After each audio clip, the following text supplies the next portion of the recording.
Samantala mga kabrigada, si Senador JV Ejercito umatras sa Northern Mindanao Loop 2025 matapos maaksidente sa motorsiklo. Brigada Jessa Pacaldo, ibrigada mo! Brigada Live Report! Umatras si Senador JV Ejercito mula sa Northern Mindanao Loop 2025 matapos siyang masangkot sa isang minor na aksidente sa motorsiklo sa unang araw ng Regional Tourism Ride.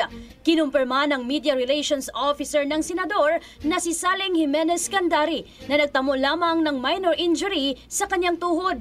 Sa kanyang social media account, ayon kay Senador JV, wala namang dapat na ipag-alala sa kanyang kalagayan matapos nagtamo lamang ito ng pamamaga sa kanyang tuhod at agad na dinala sa Malaybalay Polymedic General Hospital kung saan siya isinailalim sa X-ray.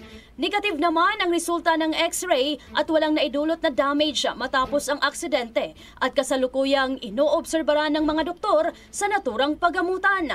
Kilala si Senator JB bilang aktibong tagapagtaguyod ng motorcycle tourism at road safety. Sa kabila umano ng kanyang pag-atras, tuloy pa rin ang Northern Mindanao Loop 2025 na nilahukan ng halos 1,000 riders mula sa iba't ibang panig ng bansa. Layunin ng aktibidad na isulong ang turismo, responsableng pagmomotorsiklo at pagkakaisa sa riyon. Bagamat pansamantalang nawala sa aksyon si Senator JV, nagpahayag siya ng suporta sa nagpapatuloy na layunin ng Northern Mindanao Loop at nananatiling inspirasyon sa mga kapwa riders na isinusulong ang ligtas at makabuluhang paglalakbay sa motorsiklo.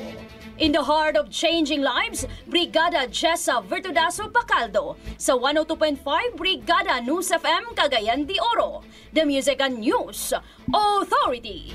Ang bahaging ito ay hatid sa atin ng Mom's Love ES1 Capsule. Simulang tuparin ang pangarap ng iyong anak. And starting now,